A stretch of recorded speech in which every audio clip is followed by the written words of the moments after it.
주님의 은혜와 평강이 여러분들의 삶과 가정 가운데 충만하시기를 주님의 이름으로 축복합니다.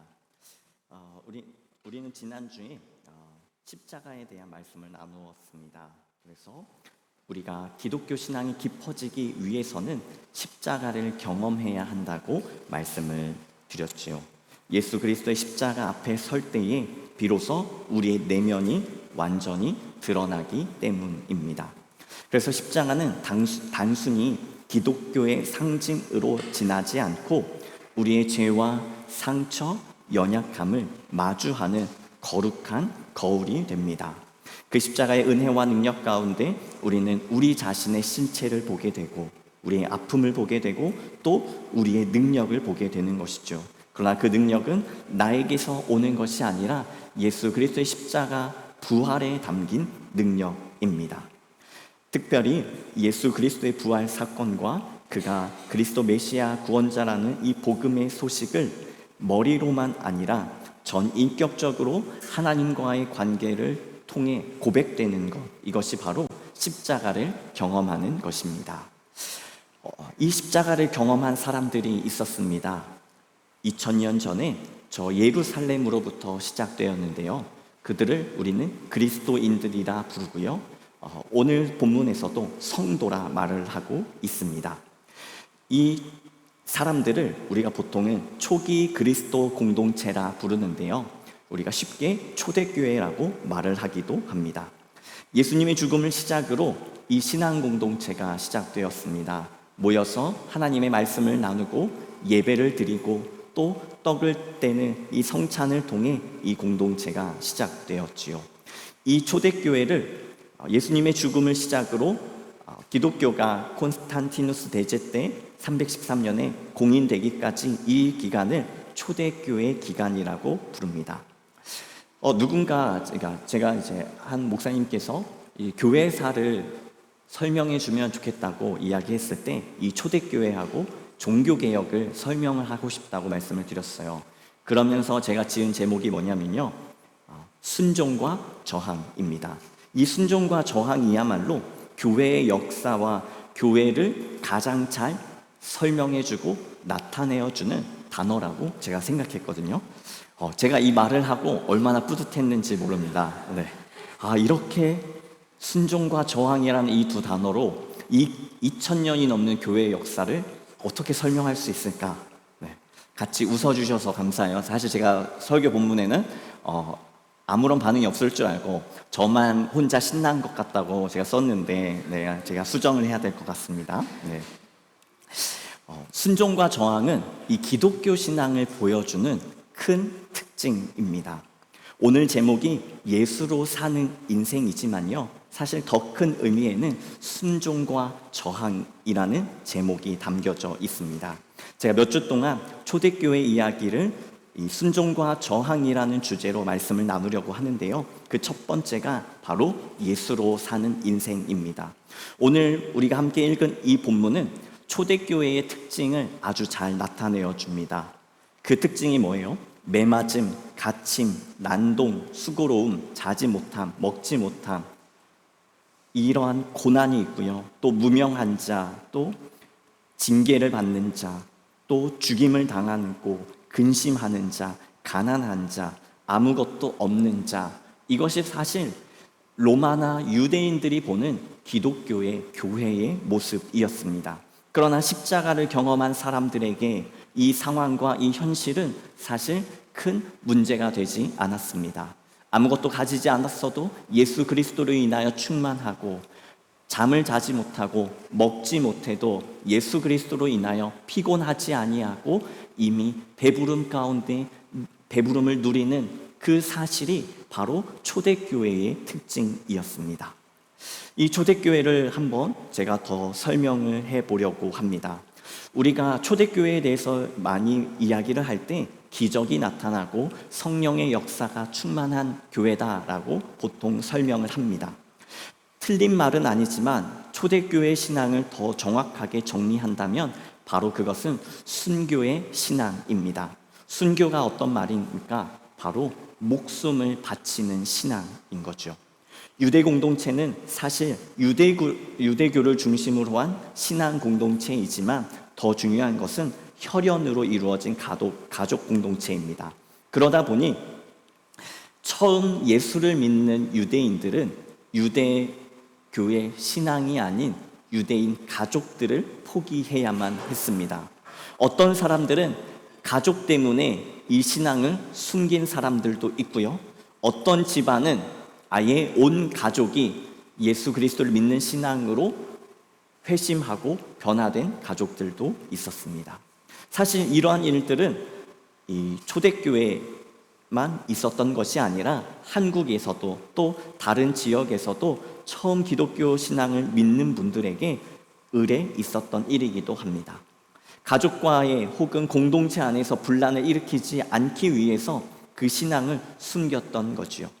그런데 그것도 한순간일 뿐 점점 예수를 그리스도로 고백하는 사람들이 많아졌습니다.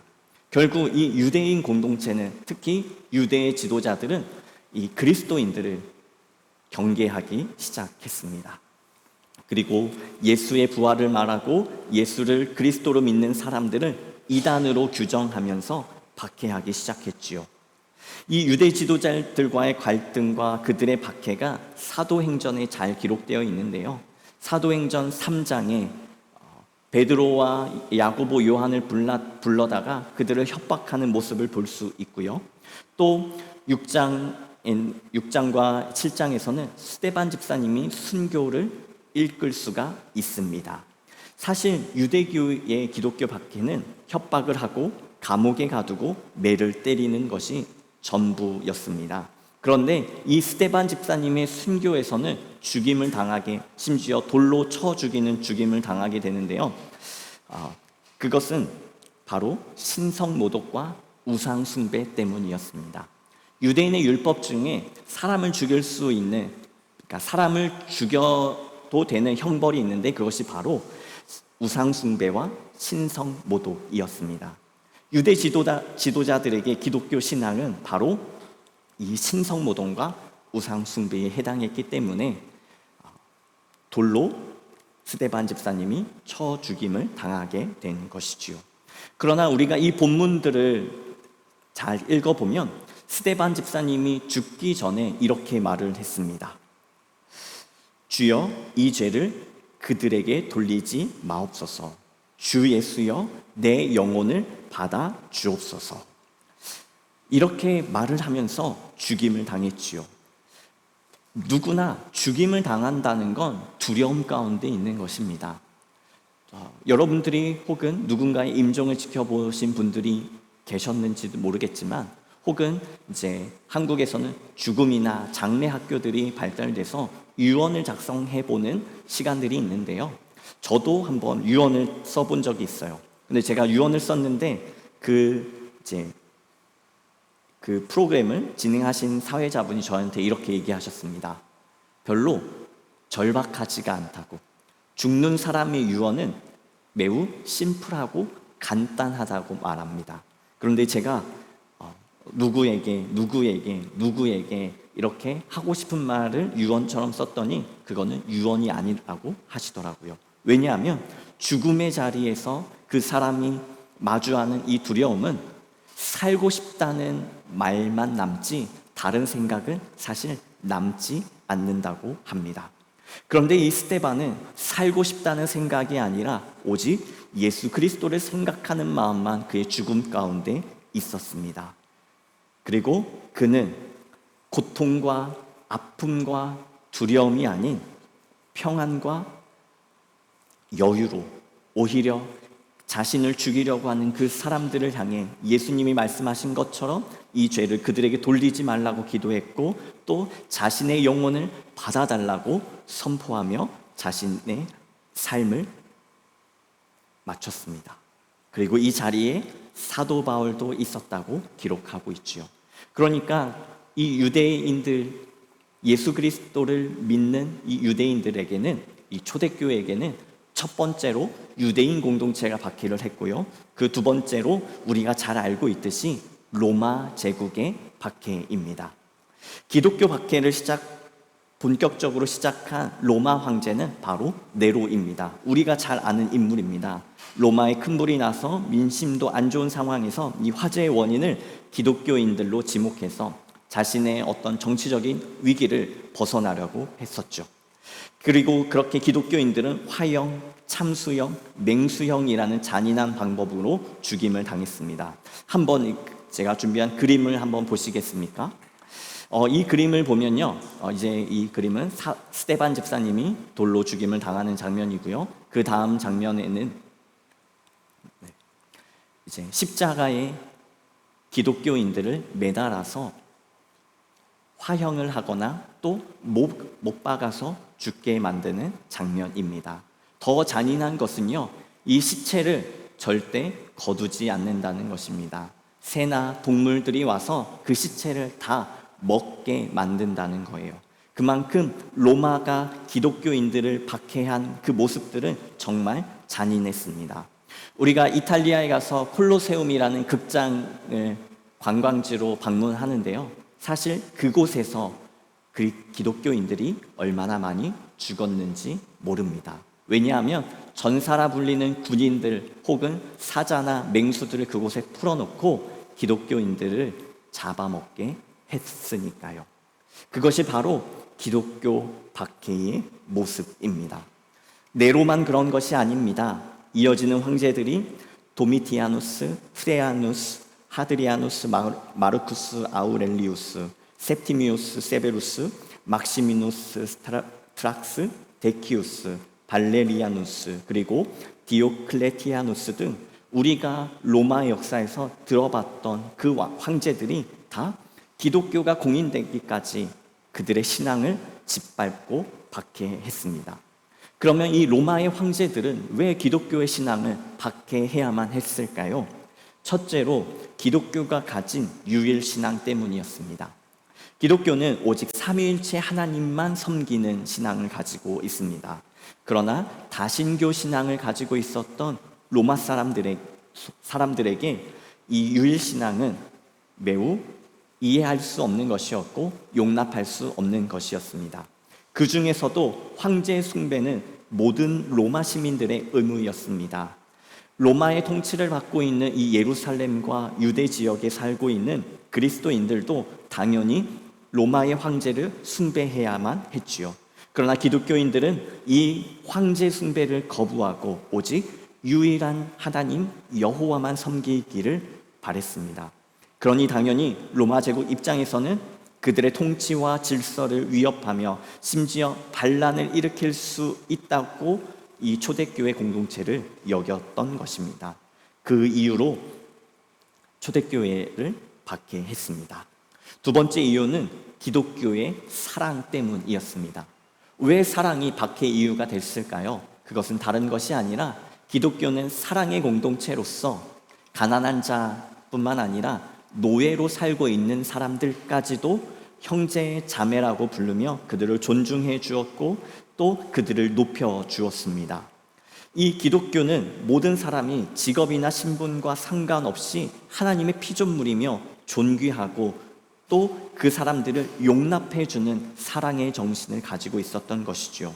당시 노예 제도뿐만 아니라 계급 사회였던 로마 시대에서 이러한 기독교의 모습은 로마의 지도자들을 위협할 수 있는 제도와 또 종교적인 가르침이었습니다. 그리고 이런 내용이 사실 사도 바울이 기록한 빌레몬서에도 잘 나타나 있는데요. 이러한 모습 때문에 로마의 박해를 받았습니다. 또 세 번째 이유가 있는데요. 기독교에 대한 혐오감이었습니다. 정말 살아있는 사람들을 맹수와 또 이 군인들에게 무참히 짓밟히게 만드는 잔인한 놀이 문화를 가지고 있었던 로마 사람들이잖아요. 그런데 기독교의 성만찬이 사람의 살과 피를 나눠 먹는다는 매우 위험한 집단이라고 소문이 난 것이죠. 그래서 이 로마 제국은 이러한 기독교를 또한 박해했던 것입니다. 그러나 로마 황제들은, 로마 제국은 기독교를 그냥 둔 것은 아닙니다. 기독교가 어떤 종교인지 연구를 하고 조사도 했습니다. 실제로 로마의 총독 플리니라는 사람이 황제 트라이아누스에게 보낸 편지가 있는데요. 그때 이 기독교인에 대한 자신의 고민을 털어놓습니다. 자신이 이렇게 했습니다. 황제여, 내가 직접 그들을 조사해 본 결과 기독교인들이 해로운 일을 하거나 이상한 행동을 하는 것은 없었습니다. 그런데 그때 트라이아누스 황제가 이렇게 답장을 합니다. 기독교 자체가 로마법에 어긋나는 종교입니다. 그는 일부러 기독교인을 찾아내어 잡을 필요는 없지만 기독교 자체를 합법적인 종교로 인정하지 않았습니다. 특히 로마의 황제를 섬기지 않기 때문에 이 기독교인들을 불러다가 재판정에서 이렇게 얘기합니다. 네가 지금 돈을 내서 재물을 사서 로마의 황제와 로마의 신들을 섬기면 살려주겠다. 그러나 그렇지 않는다면 너는 여기서 죽임을 당하게 될 것이다. 실제로 그렇게 많은 그리스도인들이 죽임을 당했습니다. 아니, 죽임을 당한 것이 아니라 스스로 죽음의 자리로 걸어갔습니다. 이 몇백 년에 걸친 엄청난 박해에도 불구하고 왜 그리스도인들은 기꺼이 죽음을 받아들였으며 자신의 신앙을 꺾지 않았을까요? 그것은 바로 예수 그리스도의 십자가를 경험한 그들의 신앙 고백 때문이었습니다. 그리고 그것뿐만 아니라 예수 그리스도께서 구약의 성경 말씀을 그의 삶을 통해 사역을 통해 완성하셨기 때문입니다. 세례 요한이 자신의 제자를 예수께 보내어 이렇게 물어봤죠. 당신이 진짜 그 메시아입니까? 예수께서 이렇게 말씀해 주셨습니다. 너희가 가서 보고 들은 것을 요한에게 알리되 맹인이 보며 못 걷는 사람이 걸으며 나병 자가 깨끗함을 받으며 귀먹은 사람이 들으며 죽은 자가 살아나며 가난한 자에게 복음이 전파된다 하라. 이 말씀은 이미 구약 성경 이사야 35장과 61장에 메시아 본문으로 기록된 이 본문이 성취되는 사건이었습니다. 또 우리가 잘 알고 있듯이 초대교회는 성령의 강력한 역사가 나타났던 시대입니다. 이 역사는 먼저 병을 고치는 기적이 일어났고요. 방언과 또 통변과 또 성령의 은사가 나타나기도 했습니다. 그러나 더 중요한 것은 살아계신 하나님을 기도하는 가운데 말씀을 묵상하고 또 찬양하고 예배하는 가운데 또 성만찬에 참여하는 가운데 예수 그리스도를 깊이 경험하는 영적 체험이 많았던 시간입니다. 이 성령의 역사는 영성과 지성의 균형을 맞추어 주었습니다. 그것으로 인하여 더 많은 사람들이 기독교 안으로 기독교의 신앙을 갖게 되었습니다. 또 오랜 시간이 흘러도 기독교인들이 줄지 않았고 또 더 많은 사람들이 기독교의 매력을 느꼈던 이유는 기독교인들이 보여주었던 높은 윤리성입니다. 당시에는 윤리와 도덕이라고는 찾아볼 수 없는 매우 야만적인 시대였습니다. 노예는 상품으로 팔렸고요.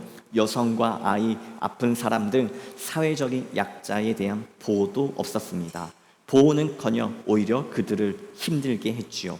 그러나 기독교 신앙은 약자에 대한 관심을 가지고 있었고 약자를 돌보아 주었습니다. 사실 이것을 윤리라고는 말할 수 없는 것이 기독교인들은 하나님 말씀에 순종한 것이기 때문입니다. 그럼에도 불구하고 그들은 다른 사람들이 보기에 기독교인들이 아닌 외부 사람들이 보기에 매우 윤리적인 사람들이었습니다. 특히 역사적으로도 병원이라는 시스템 자체가 가난하고 아픈 사람들을 교회가 돌보아 주는 숙소를 운영하면서 시작된 것입니다. 물론 기독교인들은 그것으로 인정받으려 하지 않았고요. 자신의 이름을 내거나 많은 사람들로부터 칭송받기를 원하지 않았습니다. 그저 그들은 예수 그리스도의 사람으로 살기를 원했습니다. 우리가 네임리스라고 무명이라는 말을 자주 사용하는데요. 그것이 초대교회 성도들이 가졌던 특징입니다. 자신의 이름이 아닌 예수 그리스도를 닮은 사람으로 살아가기를 원했고 그리고 예수 그리스도를 나타내기를 소원했습니다.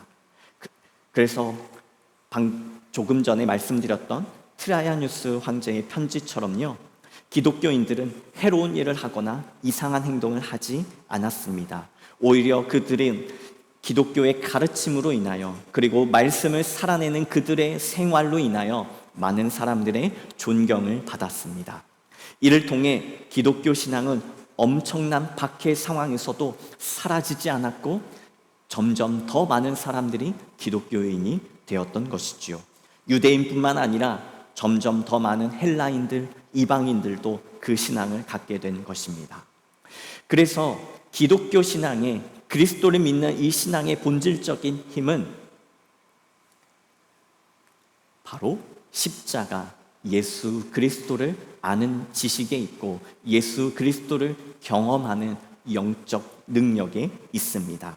하나님이 역사하시는 신앙인 것이지요. 그래서 처음 그리스도를 믿는 성도들은 그 십자가에 목숨을 걸었습니다. 예수 그리스도께서 나를 위하여, 우리를 위하여 목숨을 내어주셨듯이 예수 그리스도를 믿는 신앙을 지키기 위하여 나의 목숨을, 생명을 드리는 것입니다. 우리가 보통 교회 안에서 사역이라는 말을 많이 사용합니다. 사역이 뭔가요? 사역은 한문에 일사와 또 불일역이 합쳐져서 사역이라고 말을 합니다. 어떤 맡겨진 역할과 직책을 감당하는 것을 말하지요. 그런데 저는 이 기독교 신학에서 진짜 사역은 죽을 사와 불일역이라고 말씀드리고 싶습니다. 바로 목숨을 건 신앙이야말로 진짜 사역이고 진짜 그리스도인 다움을 나타내는 것입니다. 제가 처음에 순종과 저항에 대해 말씀을 드렸습니다. 이 순종과 저항은 하나님에 대한 순종과 하나님에 대한 신앙을 방해하는 그 모든 것들에 대한 저항을 말하는 것입니다. 이것은 곧 십자가에서 내가 그리스도와 함께 죽었음을 의미하는 것이고 또 그 가운데 예수 그리스도와 함께 부활했음을 선포하는 것입니다. 내 눈에 좋아 보이는 것이 아니라 그 무엇이라도 하나님의 뜻이라면 나의 생명과 나의 전부를 다 바치는 것, 이것이 바로 기독교 신앙인 것이지요. 초대교회가 이렇게 그들의 신앙을 살아냄으로 인하여 죽은 것이 아니라 오히려 살림을 당했습니다. 내가 그리스도와 함께 십자가에 못 박혔나니 그런즉 이제는 내가 사는 것이 아니요 오직 내 안에 그리스도께서 사시는 것이라. 이제 내가 육체 가운데 사는 것은 나를 사랑하사 나를 위하여 자기 자신을 버리신, 내어주신 하나님의 아들 그리스도를 믿는 믿음 안에서 사는 것이라. 내가 예수 그리스도를 인하여 나의 권한을 주장하지 않습니다. 나의 가진 권리마저도, 나의 신분이나 계급마저도 그것은 나에게 아무것도 아닙니다. 그리고 사람 취급 못하는 노예마저도 사랑으로 나의 형제로, 나의 자매로 섬길 수 있는 것입니다. 그렇게 그 누구에게도 종이 되어줄 수 있지요. 왜냐하면 예수께서 하나님의 백성들을 위하여, 당신의 사람들을 위하여 그렇게 자신을 내어주셨기 때문입니다. 그러나 기독교 신앙은 모든 것을 용납하지 않습니다. 옳지 않음에 대해서 굴복하지 않고 저항하는 것이 바로 기독교 신앙입니다. 자신의 신앙 고백을 약화시키고 무너뜨리는 유혹과 협박, 그 어떤 것에도 저항할 수 있는 힘이 바로 십자가 신앙 고백에 있는 것입니다. 이것이 바로 기독교 신앙이며 십자가의 은혜이고 십자가의 힘입니다. 이것으로 인하여 우리는 모든 것을 가진 사람들입니다. 그리고 모든 것을 할 수 있는 하나님의 백성입니다. 이것이 바로 성도입니다. 여러분들은 성도이십니까?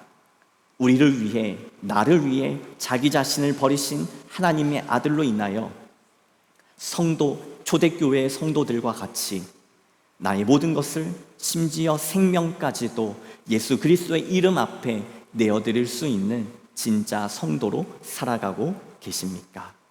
사람들 앞에, 세상 앞에 나의 이름을, 나의 존재를 인정받지 못해도 상관없습니다. 왜냐하면 예수께서 그 성도의 이름을 불러주시고 하나님 앞에 순종함으로 살아가는 그 성도의 삶을 기억해 주시기 때문입니다. 그렇게 성도는 환난과 가난과 고난, 수고로움 속에서도 믿음을 지킨 자들로 살아가는 것이고, 주를 섬기는 일에 자신을 다 드리며 자신의 목숨을 드리며 진리의 말씀과 성령으로 그 길을 걸어가는 사람들입니다. 무엇이 여러분들을 힘들게 하고 계십니까? 아니요, 질문이 잘못된 것 같습니다. 우리는 우리의 삶을 온전히 그리스도의 은혜로, 능력으로 감당하고 계십니까?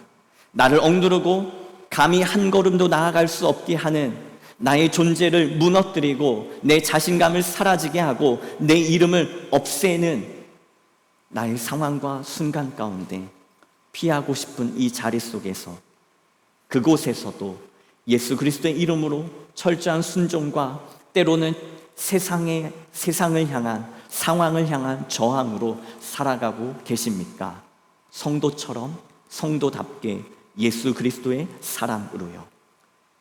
십자가를 바라보며 십자가의 은혜와 능력을 구하며 예수 그리스도께서 주신 힘으로 오늘 나를 둘러싸고 있는 상황에서 승리하는 여러분 되시기를 주님의 이름으로 권면하며 축복합니다. 주님과 함께 그리스도인으로, 성도로 살아가는 저와 여러분 되시기를 주님의 이름으로 축복합니다. 함께 찬양하며 기도할 텐데요. 사실 십자가에는 큰 은혜가 있습니다. 그런데 십자가에는 은혜만 있는 것이 아닙니다. 하나님께서 십자가에 받은 사랑 그대로 하나님을 위하여 같이 십자가를 질 수 있냐고 물어보시는 자리가 십자가입니다. 그래서 나에게 생명을 주신 자리이지만 또한 나의 생명을 버릴 수 있는지 물어보시는 자리이기도 합니다. 여러분들께서는 그 십자가의 은혜를, 또 십자가에 담긴 예수 그리스도의 무릎 앞에 서 계십니까? 그리고 그 자리를 이미 통과하셨고 지나셨습니까? 초대교회 시간을 기독교 역사에서 가장 역동적인 시간이라고 말합니다. 그런데 그 반대로 가장 아픔이 있고 가장 힘든 시간이었습니다. 그러나 예수 그리스도의 십자가의 능력으로 살아갈 때 없어지는 것이 아니라, 사라지는 것이 아니라 오히려 승리하는 삶을 살았습니다. 그 믿음이, 그 능력이 예수 그리스도를 통하여 저와 여러분에게도 동일하게 주셨습니다. 그 힘으로 승리하는, 예수 그리스도 기억해 주시는 삶을 살아가시기를 소망합니다. 우리 함께 찬양하며 기도하겠습니다.